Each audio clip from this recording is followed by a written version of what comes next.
ராமா, தவறு செய்து விட்டேன். நீ பரமாத்மாவினுடைய ஸ்வரூபம் அல்லவா? உனக்கு போயும் போயும் ஆச்சாரம் இல்லாமல் எச்சில் கனியா கொடுப்பது? புதிதாக அல்லவா கனியை பறித்து தூய்மைப்படுத்தி உனக்கு அர்ப்பணித்திருக்க வேண்டும். நான் இப்படி அபசாரம் செய்து விட்டேனே என்று சபரி வருந்தினாள். சபரியின் கண்களில் கண்ணீர் வழிந்தது, தான் செய்த அபசாரத்தை எண்ணி.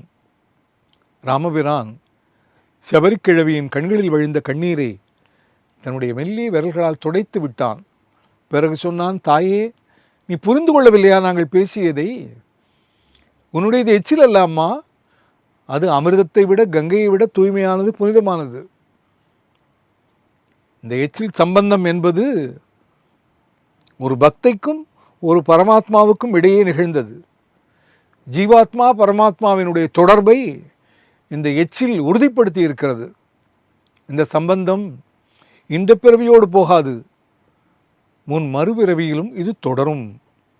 இந்த எச்சில் சம்பந்தம் உன் அடுத்த பிறவியிலும் கூட கட்டாயமாக தொடரும் என்று ராமன் சொன்னதும் லக்ஷ்மணன் திகைத்தான், சபரியும் திகைத்தாள்.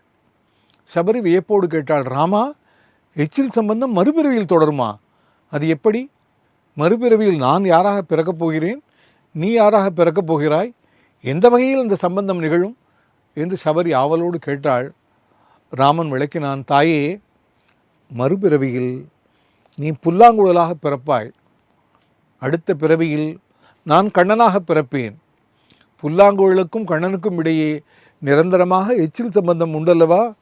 ஜீவான்ம பரமான்ம சம்பந்தம் என்பது பிறவிதோறும் தொடரக்கூடியது தாயே என்று ராமன் சொல்ல சபரி அவனை வணங்கினாள் என்கிறது ஒரு அபூர்வமான ராமாயண கதை.